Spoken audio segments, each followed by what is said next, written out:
નમસ્કાર મિત્રો, સ્વાગત છે તમારું અમારી YouTube ચેનલમાં। તો મિત્રો, આજના વિડીયોમાં આપણે સામાજિક ન્યાય અને અધિકારિતા વિભાગની એવી અગત્યની આવાસ યોજના વિશે વાત કરીશું કે જે યોજનાનું નામ છે પંડિત દીનદયાળ ઉપાધ્યાય આવાસ યોજના।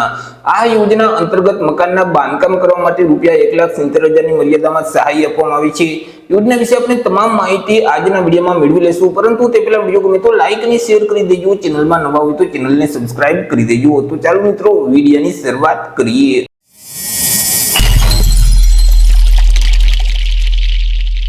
તો સૌથી પહેલા મિત્રો આપણે વાત કરી લેશું આજે પંડિત દીનદયાળ ઉપાધ્યાય આવાસ યોજના છે તે યોજનાનો મુખ્ય હેતુ શું છે।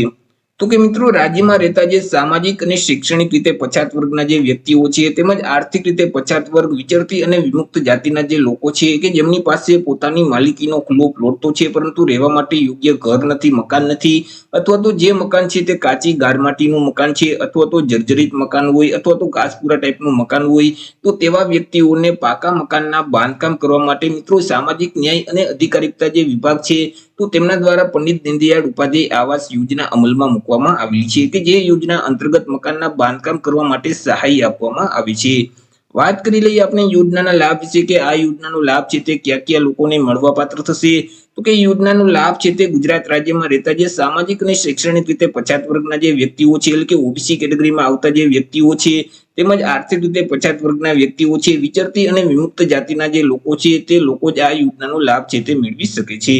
ત્યાર પછી મિત્રો, અગાઉના વર્ષમાં જે અરજદારોએ ઓનલાઈન અરજી ફોર્મ ભરેલ છે પરંતુ તેમની અરજી હજી સુધી પડતર બતાવતી હોય તો મિત્રો તેમની જે અરજી છે તે વર્ષ 2025-26 માટે ઓટોમેટિક ફોરવર્ડ કરી દેવામાં આવશે, જેથી તેવા અરજદારોએ ફરીથી નવી અરજી કરવાની રહેતી નથી। એટલે કે મિત્રો, તમે અગાઉના વર્ષોમાં પંડિત દીનદયાળ ઉપાધ્યાય આવાસ યોજનામાં ઓનલાઈન અરજી ફોર્મ ભરેલ છે અને તમારી અરજી હજી સુધી પડતર બતાવે છે, તમે સ્ટેટસ ચેક કરો છો તો ત્યાં તમારી અરજીનું સ્ટેટસ છે તે પડતર બતાવે છે, તો તમારે નવી અરજી કરવાની કોઈ જરૂરિયાત રહેતી નથી, કારણ કે તમારી અરજી છે તે વર્ષ 2025-26માં ઓટોમેટિક ફોરવર્ડ કરી દેવામાં આવશે। ત્યાર પછી મિત્રો, રાજ્યના જે અરવલ્લી, મહીસાગર અને પાટણ જિલ્લાના જે સામાજિક અને શૈક્ષણિક રીતે પછાત વર્ગના જે વ્યક્તિઓ છે તો તે વ્યક્તિનો જે વર્ષ 2025-26 માટેનો જેટલો લક્ષ્યાંક છે તો એટલી અરજીઓ અગાઉના વર્ષોની પડતર છે, જેથી કરી તે 3 જિલ્લાના અરજદારો છે એસીબીસી કેટેગરીના તો તે અરજદારો ઓનલાઈન અરજી ફોર્મ નહીં ભરી શકે। તે 3 જિલ્લા સિવાય એટલે કે અરવલ્લી, મહીસાગર અને પાટણ જિલ્લા સિવાયના બાકીના જે સામાજિક અને શૈક્ષણિક રીતે પછાત વર્ગના જે વ્યક્તિઓ છે તે વ્યક્તિઓ ઓનલાઈન અરજી ફોર્મ ભરી શકશે। એવી જ રીતે મિત્રો, રાજ્યમાં જે અરવલ્લી અને પાટણ જિલ્લાના જે વિચરતી અને વિમુક્ત જાતિના જે વ્યક્તિઓ છે તો તેમનું જે વર્ષ 2025-26નો જેટલો લક્ષ્યાંક છે તો એટલી અરજી અગાઉના વર્ષોની પડતર છે, જેથી કરી મિત્રો તે 2 જિલ્લાના જે વિચરતી અને વિમુક્ત જાતિના જે વ્યક્તિઓ છે તે વ્યક્તિઓ ઓનલાઈન અરજી ફોર્મ નહીં ભરી શકે। અરવલ્લી અને પાટણ સિવાય તે 2 જિલ્લા સિવાય બાકી જિલ્લાના જે વિચરતી અને વિમુક્ત જાતિના જે વ્યક્તિઓ છે તે વ્યક્તિઓ ઓનલાઈન અરજી ફોર્મ ભરી શકશે।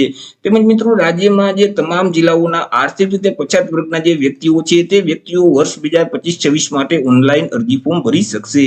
વાત કરી લઈએ મિત્રો સહાય વિશે કે યોજના અંતર્ગત મકાનના બાંધકામ કરવા માટે કેટલી સહાય આપવામાં આવે છે। તો કે મિત્રો, આ યોજના અંતર્ગત મકાનના બાંધકામ કરવા માટે અલગ અલગ 3 હપ્તામાં ₹1,20,000ની મર્યાદામાં સહાય આપવામાં આવે છે કે જેમાં મિત્રો અલગ અલગ 3 હપ્તામાં સહાયની ચૂકવણી કરવામાં આવશે। વહીવટી મંજૂરી મળે એટલે ₹40,000નો પ્રથમ હપ્તો આપવામાં આવશે। આવાસનું બાંધકામ છે તે લિંટર લેવલે પહોંચશે એટલે ₹60,000નો બીજો હપ્તો મળવાપાત્ર થશે। જ્યારે શૌચાલય સહિત આવાસનું બાંધકામ પૂર્ણ થઈ જશે એટલે મિત્રો બાકી રહેતો ₹20,000નો ત્રીજો હપ્તો છે તે આપવામાં આવશે। પરંતુ મિત્રો, અહીં વર્ષ 2025-26નું જે બજેટ છે તે બજેટમાં યોજના અંતર્ગત સહાયની રકમમાં 50,000ની મિત્રો અહીં વધારો કરવામાં આવેલો છે, જેથી કરી જે ₹1,20,000ની સહાય અગાઉ મળતી હતી તેને બદલે હવે આ વર્ષથી ₹1,70,000ની મર્યાદામાં યોજના અંતર્ગત સહાય છે તે આપવામાં આવશે।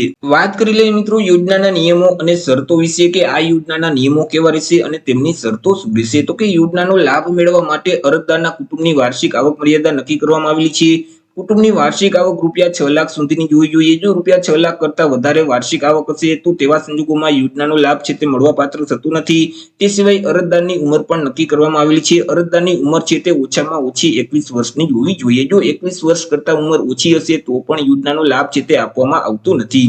તે સિવાય અરજદારોએ રાજ્ય સરકાર કે કેન્દ્ર સરકારની અન્ય કોઈ પણ જે આવાસ યોજના છે તે યોજનાનો લાભ લીધેલ ન હોવો જોઈએ। જો અગાઉ કોઈ પણ આવાસ યોજનાનો લાભ મેળવી લીધેલ હશે તો ફરીથી આ યોજનાનો લાભ છે તે મળવા પાત્ર થતું નથી અને મિત્રો તમને જ્યારે પ્રથમ હપ્તો મળે તો તે હપ્તાની તારીખથી લઈ અને 2 વર્ષની અંદર મકાનનું બાંધકામ છે તે પૂર્ણ કરી દેવાનું રહેશે. તો મિત્રો તમે 2 વર્ષની અંદર મકાનનું બાંધકામ પૂરું નહીં કરો તો મિત્રો સહાયની જે બાકી રહેતી રકમ છે તે તમને મળવા પાત્ર થતી નથી. તે સિવાય અરજદાર પાસે પોતાની માલિકીનો ખુલ્લો પ્લોટ હોવો જોઈએ, એટલે કે મિત્રો તમે જે પ્લોટ ઉપર મકાનનું બાંધકામ કરવા માંગતા હોય તે પ્લોટ અરજદારનો નામનો હોવો જોઈએ. તે સિવાય આ યોજનાનો લાભ છે તે કુટુંબમાંથી આજીવનમાં કોઈ પણ એક જ વ્યક્તિને મળવા પાત્ર થાય છે. જો મિત્રો કુટુંબમાંથી અગાઉ ક્યારેય કોઈ પણ સભ્યોએ આવાસ યોજનાનો લાભ મેળવી લીધેલ હશે તો ફરીથી ક્યારેય આ આવાસ યોજનાનો લાભ છે તે મળવા પાત્ર થતો નથી.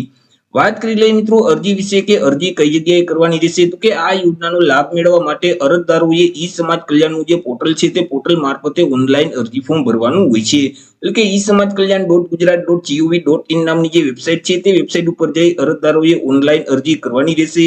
વર્ષ 2025-26 માટે ઓનલાઈન અરજી ફોર્મ શરૂ કરી દેવામાં આવેલા છે. 29/5/2025 એટલે કે આવતીકાલથી અરજી ફોર્મ શરૂ કરી દેવામાં આવશે. 29/5/2025 થી લઈ અને 29/6/2025 ના સમયગાળા દરમિયાન તમારે ઓનલાઈન અરજી ફોર્મ ભરી દેવાનું રહેશે. ઓનલાઈન અરજી ફોર્મ ભરતી વખતે તમારે કયા કયા ડોક્યુમેન્ટની જરૂર પડશે તેના વિશે વાત કરી લઈએ. તો કે અરજદારની જાતિનો દાખલો છે અથવા તો પેટા જાતિનો દાખલો છે અથવા તો LC એટલે કે શાળા છોડ્યાનું જે પ્રમાણપત્ર છે તેમની જરૂર પડશે. વાર્ષિક આવકના દાખલાની જરૂર પડશે. રહેઠાણના પુરાવા તરીકે કોઈ પણ એક ડોક્યુમેન્ટ આપવાનું રહેશે, જેમ કે આધાર કાર્ડ છે, વીજળી બિલ છે, લાયસન્સ છે, ભાડા કરાર છે, ચૂંટણી કાર્ડ છે અથવા તો રેશન કાર્ડ છે. તો આટલા ડોક્યુમેન્ટમાંથી કોઈ પણ એક ડોક્યુમેન્ટ રહેઠાણના પુરાવા તરીકે આપવાનું રહેશે. કોઈ ગરીબી આવાસ યોજના હેઠળ જમીન અથવા તો તૈયાર મકાન મળેલ હોય અને તેના ફાળવણીના હુકમની એલોઇમેન્ટ નકલ હોય તો તમારે તે આપવાની રહેશે. ત્યાર પછી જમીન માલિકીનું આધાર અથવા તો દસ્તાવેજ અથવા તો અકારણી પત્રક અથવા હક પત્રક કે સનદ પત્રક તમારે આપવાનું રહેશે. ત્યાર પછી મકાન મંજૂર કરવા માટે ગ્રામ પંચાયતના તલાટી કમ મંત્રી છે, જો તમે સિટીમાં રહેતા હોય તો સિટી તલાટી કમ મંત્રી છે અથવા તો સર્કલ ઇન્સ્પેક્ટર દ્વારા આપવામાં આવેલું જે પ્રમાણપત્ર છે, દાખલો છે, તો તે દાખલાની જરૂર પડશે.